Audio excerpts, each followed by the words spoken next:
Bismillah Rahman Rahim. Welcome to Point to Ponder. Today I'll discuss the steps to design a project. Now we know that most of the students adopt shortcuts for completion of a project. They look for a schematic diagram in a book, journal, or on internet site. They copy it, implement it, or get it implemented from some other source. They follow the easy approach of implementing the project. My dear students, you don't learn through shortcuts. We have to adopt a proper procedure for that.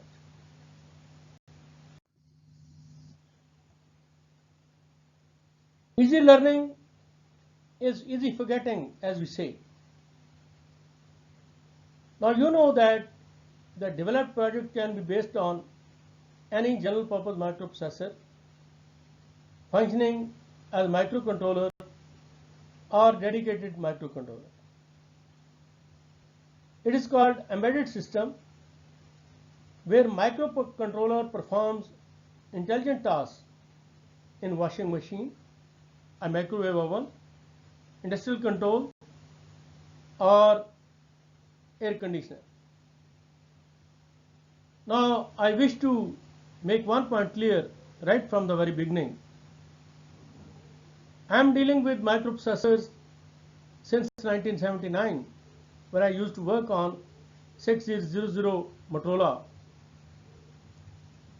and then Z80 and 8088 and 8086 and 486 and blah blah blah, Pentium, etc. Now I have seen from many people that such and such microprocessor has gone old, and this is the new microprocessor in the market. Now there is nothing known as microprocessor being old.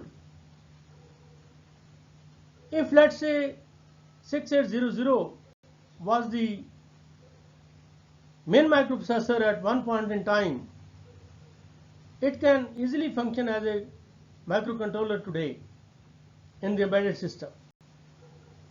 And similarly Z80 or 8086, etc.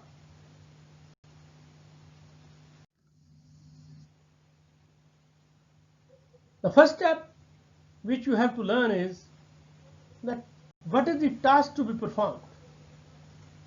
Now I'll give you two examples and you will understand what I mean. Now if you see the diagram, you can see that the reed switches and magnets are fitted in the windows and doors of the house in a Z80 based burglar alarm system. When somebody breaks in, an interrupt is generated and Z80 triggers the alarm connected on its output. Z80 will generate regularly interrupted tones for 5 minutes. Obviously this device is to be battery operated, and the system will be reset by Z80 automatically after 5 minutes and turn off the alarm also. So this is one task. The other example I can give you is that of a process control system. Now let's suppose that it is based on Motorola 6800, which reads the variables like temperature, azimuth, speed, flow, and thickness of a material, etc. The values of these variables are compared with reference values. Microcontroller then adjusts the values of these variables as close as possible to the reference values. So first of all, you have to define the task.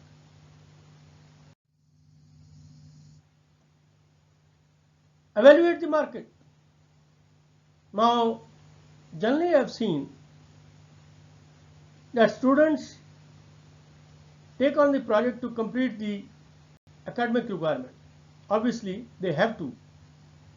But then, in addition to that, I will advise you that you should take on that project which is basically is the need of the market, and some industry is willing for its mass production also. Now I give you a simple example. Back in 1998, I was teaching somewhere, and there was a group of students. They developed a project which was then, and obviously they advertised it, and it was then picked up by a British firm. They invited them for interview there in London. They went there, but then the Japanese firm also contacted them. But then the terms and conditions of the Japanese firm were better as compared to the British firm, so they went to Japan. And obviously they have done PhD and they are working there, etc., etc. Therefore, before embarking on the project, please see the requirement in the market, and then of course the willingness of the industry for mass production.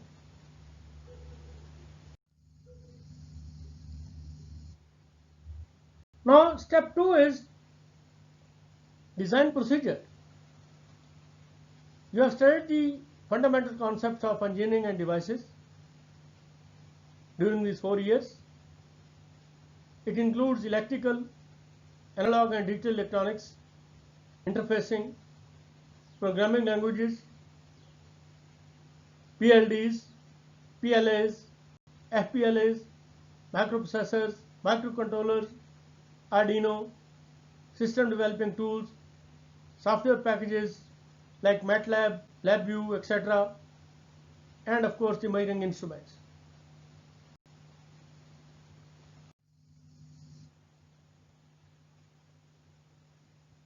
Now you know everyone is not expert in everything that I have listed. Basically, each one of you has strength in some of these areas. So you should use your innovation to design and develop the chosen project. Some embryonic ideas will come in your mind in the beginning. Discuss these ideas amongst your group members and define them. I'm sure you will reach to a concrete design.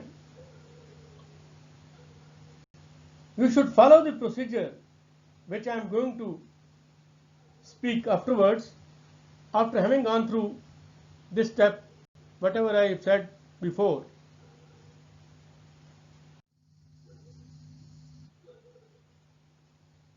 Write down the specifications of your project. Now what I have seen, that since mostly the students copy the projects, so the specifications, they are very large, or you can say huge, or the wish list is there.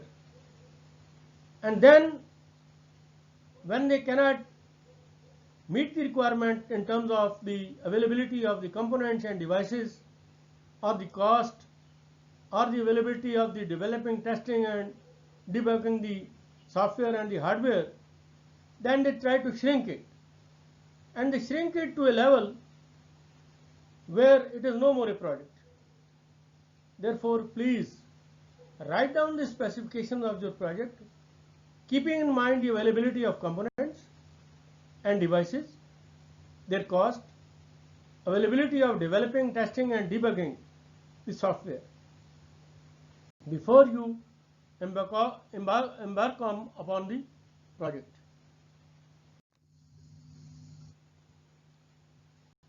Now having done that, please draw the block diagram and divide this block diagram into different modules for different group members to be completed. The group leader should allocate every module to different students in the group, keeping in mind their depth in certain areas, their knowledge, their expertise, etc.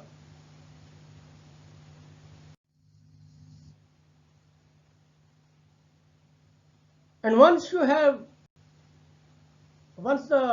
modules have been allocated to the students, then they should draw the circuit diagrams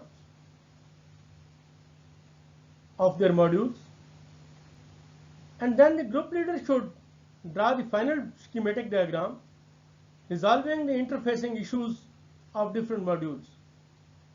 Now here please remember, my dear students, I am not advising you to invent the wheel again.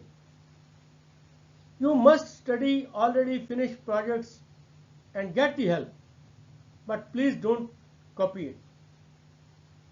You can use computer-aided engineering, computer-aided design, drafting, and schematic capture programs, etc. Now these programs are available from various firms like Hewlett-Packard, Macintosh, Apollo, etc., etc. So this is what I had to say today, because it is a lengthy procedure which I am going to tell you. Therefore, please keep this thing in mind, and if you have liked my video, then please share it, subscribe my channel, and like it also. Thank you very much, and tomorrow inshallah we'll proceed further from here onward.